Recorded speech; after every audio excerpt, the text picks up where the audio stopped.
floor under me was shaking, and my right arm was gone below the elbow. I did not know that yet. My mind had not caught up with my body. All I knew was that the air smelled like burnt metal, my ears were ringing, and a creature taller than a doorway was standing over me with 6 eyes staring down like small dark moons. I was on my knees in a cold, wide chamber. Lights above me flickered in a slow rhythm, blue, then dark, then blue again. Around me stood tall, armored beings with shells the color of a deep bruise. Their leader towered above the rest. She was the queen of this ship, and I had been dragged in front of her like a piece of evidence. My name is Daniel Hart, and 3 minutes earlier I had been fighting for my life on the other side of that wall. Our ship had struck theirs during a chase through open space. A hole had opened between the hulls, and soldiers from both sides poured through it in the chaos. I remember gripping a metal bar, swinging it, hearing shouting in 2 languages that could not understand each other. Then there was a flash of pain so large it went past pain and became something else, something quiet and cold. Now I was here, kneeling, missing part of my arm, and somehow still alive. The queen leaned down. Her breath was warm and smelled like ash. The soldier holding my shoulder spoke in clicks and hums, and a small device on my neck turned the sounds into words I could understand. "This one should be dead," the queen said. Her voice was slow, curious, almost gentle in a frightening way. "Why does he still breathe?" "He killed 3 of my hivekin before we caught him," said the soldier, gripping me, "with a broken pipe, after his arm was taken." The queen's eyes moved to the end of my arm. I looked too, and my stomach turned. The wound was dark, swollen, but it was not spraying blood the way I expected. It was slowing down. My body was doing something on its own, something I had never had to think about before. I did not decide to speak. The words just came out, weak and shaking. "We stopped bleeding," I said. "It happens on its own. Something inside us closes the wound so we don't lose everything at once." The queen went still, all 6 eyes fixed on me at once, unblinking. "Explain," she said. I swallowed hard, tasting metal in my mouth. "It's called clotting," I said. "When skin breaks and blood starts to leave the body, tiny parts inside the blood rush to the damage. They stick together and form a kind of wall. It slows the bleeding until it can heal further. We don't control it. It just happens, whether we want it to or not." The queen turned to one of her officers, a shorter creature with a long face and narrow eyes. "Is this true of all their kind?" she asked. The officer bowed its head. "Every human soldier we have taken shows the same pattern, my queen. Even wounds that should end a veil talk within moments seem to only slow a human down."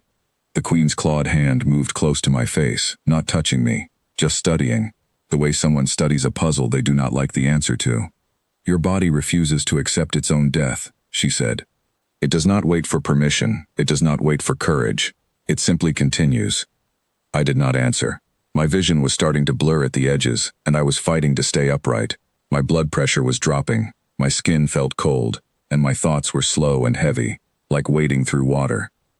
Behind me, near the chamber doors, 3 of her soldiers lay motionless on the floor. Their armor cracked open where I must have struck them during the fight I could barely remember. I looked at them for only a second before looking away. The queen straightened to her full height, and every soldier in the room stepped back, as if her sudden movement carried a warning only they understood. "Bring the human medics from the boarding team," she said. "Not ours. I want to see how they treat one of their own when death has already been offered and refused." I was too weak to feel relief. My body was shutting down piece by piece, saving strength for whatever mattered most. I remember being lifted, carried through a corridor lit in pale green light, past strange machines and rows of silent soldiers who turned their heads to watch me pass. The medical room they brought me to was cold and smelled of chemicals I did not recognize. A woman named Grace Whitfield, one of our own combat medics, was already there, her uniform torn at the shoulder, a bruise darkening under her eye.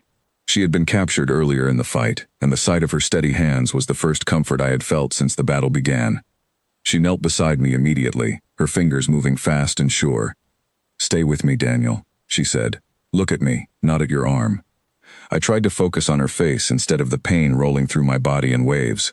She wrapped the wound tightly, checked my pulse, and spoke firmly to the alien guards standing at the door, demanding supplies in a tone that left no room for argument. To my surprise, they obeyed. While she worked, I noticed the queen standing just outside the doorway, watching in silence. Her eyes were fixed not on the wound, but on Grace's hands, on the calm and practiced way she moved, despite the danger surrounding her. "You are not afraid," the queen said to her. Grace did not look up from her work. "I don't have time to be afraid," she said. "I have a patient." The Queen's head tilted slightly, an unfamiliar motion for her kind, like she was trying to understand a language older than words. Later, once my arm was stabilized and the worst of the pain had dulled into a heavy ache, I was allowed to rest in a small chamber with a single guard outside the door. Grace sat beside me, checking my pulse every few minutes, refusing to leave despite the exhaustion clear on her face. "Why do you think she let us live?" I asked, my voice hoarse. Grace considered the question for a moment. "I think we scared her," she said quietly. "Not with weapons, with the fact that we don't quit when we're supposed to." I almost laughed, though it hurt my chest to do it. That's one way to put it. Hours passed. I drifted in and out of sleep, and each time I woke, I saw the Queen's shape at the edge of the doorway, still watching, still thinking. It was strange to be studied like a living question, but somehow it also felt like the reason I was still breathing. On what I guessed was the second day, the Queen entered the room alone, without soldiers, without guards. She stood over me the way she had in the throne chamber, but this time there was no anger in her posture, only a deep and careful curiosity. "Tell me, human," she said, "what happens inside you when there is no hope of winning? Do you stop fighting?" I thought about the question honestly before answering. "No," I said. "Something in us keeps going anyway, not because we believe we'll win. Sometimes it's simply because stopping feels worse than continuing." She was quiet for a long moment, processing this in a way that seemed almost painful for her. "Among my people," she said finally, "when the body is broken beyond saving, the mind accepts it and the fighting ends. There is peace in that surrender. Your kind seems to lack that peace." "Maybe," I said, "or maybe we just define peace differently." She studied me a while longer, then turned toward the door, pausing before she left. "I will remember this conversation," she said, "and I believe, in time, so will my entire fleet." She left without another word, and I lay back, staring at the ceiling, wondering what exactly I had just been part of. Weeks later, after negotiations between our two sides finally opened a fragile peace, I learned that the Queen had ordered her scientists to study human survival instincts more closely, not to destroy us more efficiently, but to understand why we did not break the way her own kind expected an enemy to break. I still do not fully understand what changed in that alien mind that day, sitting in a small cold room with a wounded soldier and a medic who refused to be afraid. But I know this.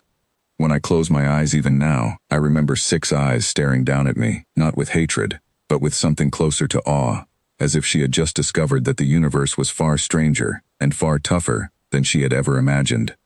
And somewhere out among the stars, an alien queen still remembers the day she watched a human refuse to die, and decided that everything she thought she knew about strength was wrong.